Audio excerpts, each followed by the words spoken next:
If you want to make this super simple chapstick, it's 2 ingredients. It's my perfect formula. It's my favorite. It's so easy and it is long lasting.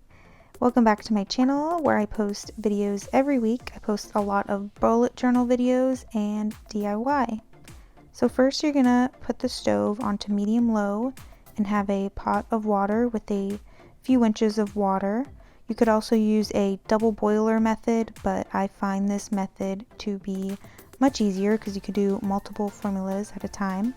I always like to put down a paper towel and to wipe down everything with rubbing alcohol just to really sanitize everything. And I keep all my beauty formula tools separate from my food tools. We're going to use coconut oil for this recipe and beeswax. I like to use the pellets because they are easier to melt. When making formulas, it's important to use an accurate scale. I don't use tablespoons or anything because this scale is going to be much more accurate. For this recipe, I'm only making 2 to 3 chapsticks worth. So for this one, it is 3.6 grams beeswax and 8.9 grams coconut oil, and I'm going to put that in the description.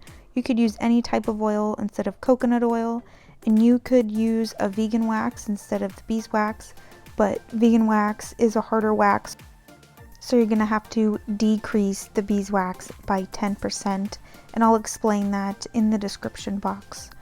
So once you have your ingredients weighed out, you're going to put it in the pot of water and set a timer for 20 minutes and go watch some TV or do something, because if you stare at it, it's going to take forever to melt. I've tried many more complex formulas for this chapstick, and this is the best long-lasting chapstick, and it's such a simple recipe. I use this all the time. My friends love it. It's great for gifts. If you're new to making homemade beauty products, you definitely have to be interested in it because it does get expensive. You don't really save too much money doing it unless you're making a ton of things.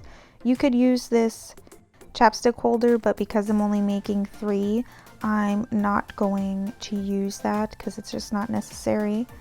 I'm putting 1 drop per tube, which is 1 drop per 4 grams because each chapstick tube is 4 grams. And then you just mix it up. I'm using peppermint.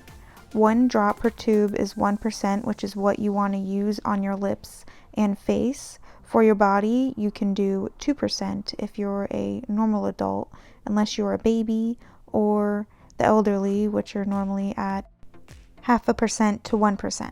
So I just like to directly pour the ingredients into the chapstick tube. I find it to be very simple, and that's why I like to use the Pyrex with the little pour spout.